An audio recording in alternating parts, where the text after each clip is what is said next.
Армысыздар, шетелге жұмысқа бару туралы. Мен тікелей эфирді тиктоктан шығып тұрам кешке. Және менің ютубта және тиктокта ұзақ роликтарымыз бар. Инстаграмда ролик ұзақ жүктелмейді. Қалай айтам, қандай ситуацияларға түсіп атамыз. Келесі жылы агро жұмысқа 65 жасқа дейін тек қана солтүстік облыстарын қабылдаймыз. Орындар шектеулі. Басқа аймақтарды алмаймыз агро жұмысқа. Неге? Сіздер көп күтіп қаласыздар, консулшылық кейде үлгермейсіз өткізуге. Потом уже бізге ренжисіздер. Біз өз жұмысымызды 100% дұрыс істейміз. Документтерді, сайтқа тіркеуді, документтерді дайындау 100% дұрыс істейміз. Дұрыс істемейді деген жоқ бізде. Соны біліңіздер, консул сіздерге визаны бере ме, бермей ме, біз кепілдік бере алмаймыз. Шартта оның бәрі жазылған. Егер отказ алып атқан адам болса, сіздер құқықтарың бар. 14 күн ішінде апелляция жазып, неге мен қалып қалады екен, мен неге тәртіпті жасайды екен, неге маған сенбейсіз деп апелляция жазыңыздар. Қайтадан 135 евро төлесе, ол ақша қайтпайды.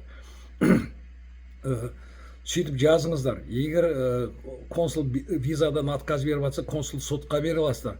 Консулдың жұмысы, өзінің разведкасы бар, бәрі бар, сіздер тексереді. Егер сізге сенім недоверие болса, ол сотта айтады, мен бұл кісіні жібере алмаймын. Батыс Европа, Шенген мемлекеттер неге дамыған? Неге десеңіз, тәртіпке бас иген халық, еңбеккөр халық, адамның құқығы қорғалған, заңды істегеннен кейін сіздер үшін налог төленеді. Бәрі дұрыс дейді. Енді қалай болып жатыр? Барғаннан кейін ана сол шетелден келіп істеп жатқан, бұрыннан істеп жатқан адамдар Қазақстаннан келген адамдарды қызғанады. Ой шүйтеді, ой бүйтеді, бұл жаман, бұл дейтін сондай, бұлдай. Сіздер істемесе екен деп морально давить етеді.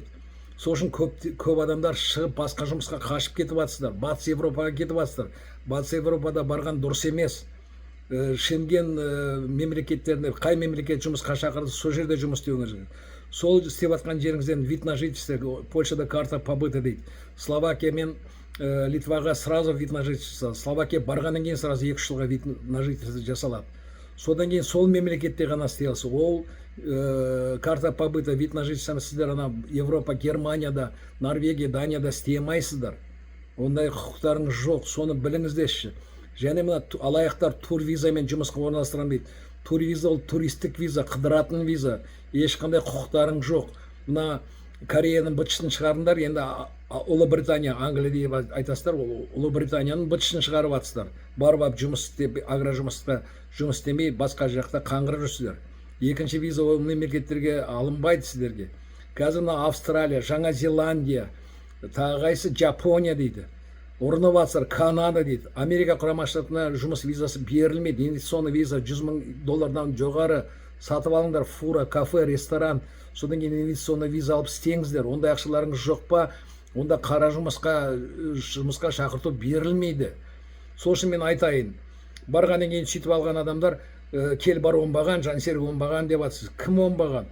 Барғаннан кейін сізде жұмыс орны бар. Провокацияға не поддавайтесь. Қалмай істеп атқан адамдары 900,000-ға дейін тауып атыр. 1,200,000-ге дейін тауып атқандар бар бізде. Мен сияқты 60-тан кеткендер жоқ дегенде 600,000 теңге тапты таза. Жататын жер тегін. Светке төлейсіздер бір 30-40 мың теңге. Оны төлемесеңіздер светті де жағып кетесіздер, газды өшірмейсіздер. Сол үшін орташа 40 мың теңгеге жататын жерді сіз Қазақстанда табасыздар ма айналайын? Тамақтарыңызға орташа 80 мың кетеді. Жататын жерлеріңізге орташа 80 мың кетеді. Ой, одан да төмен. Бір жерде 30 мың төлейсіздер, бір жерде 50 мың төлейсіздер, ол жатқан жеріне байланысты ғой. Сол үшін айналайын, барам десеңіздер, біз арқылы келіңіздер. Біз жұмысымыз 100% істейміз. Консул отказ бере ме, бермей ме білмейміз. Отказ беріп атқан адамдар, есі дұрыс адамдар қайтадан келіп, аға деп, мен скидка жасап жатырмын ғой. 220 мың теңгеге басқа жұмыстан алып беріп жатырмыз ғой. Қазір мына Турция шықты.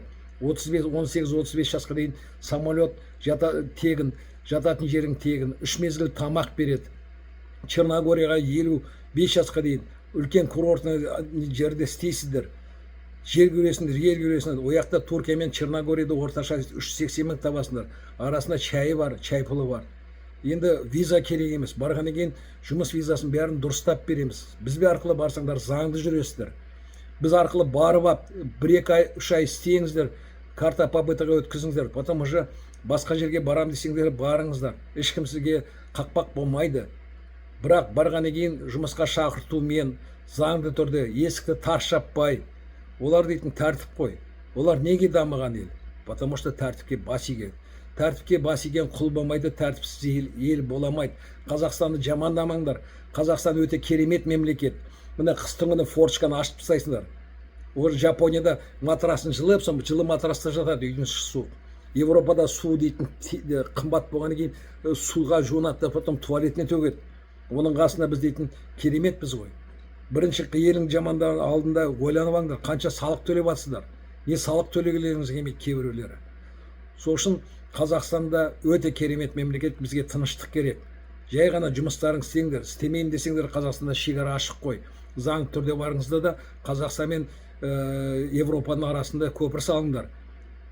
Тәжірибе алыңыздар, мәдениетті көріңіздер де, оның бәрін қазақ елімізге алып келесіздер.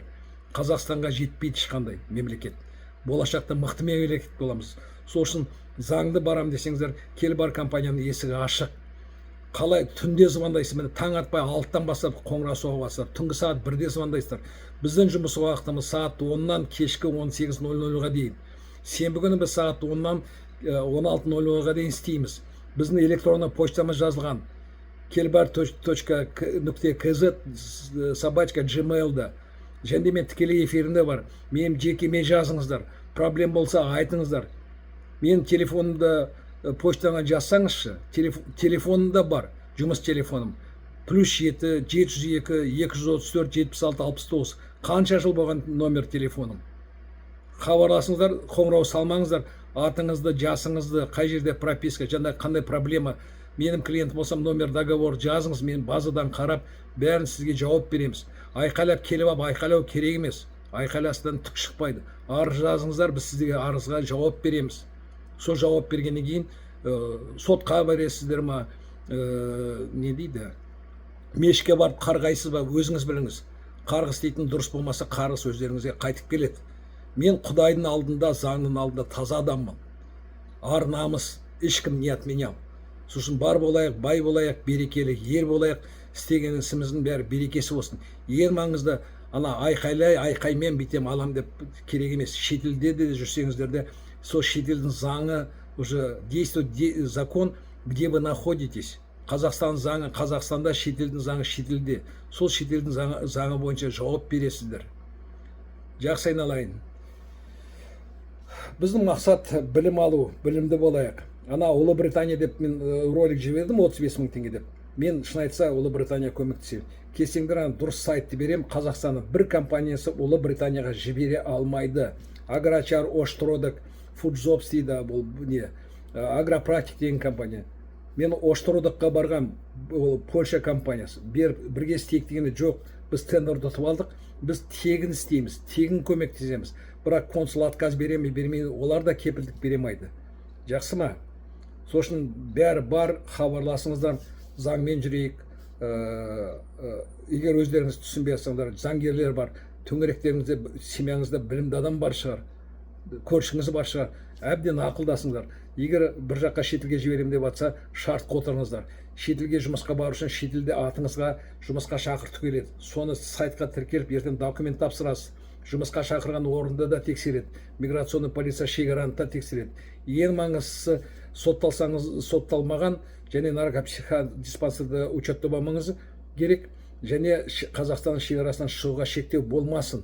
Ал кредитіңіз болсын, счетыңыз аресте болсын, оның бәрі проблема емес. Наоборот, сіз жұмысқа баратқаныңыз көрінеді. Жақсы, сау болыңыздар.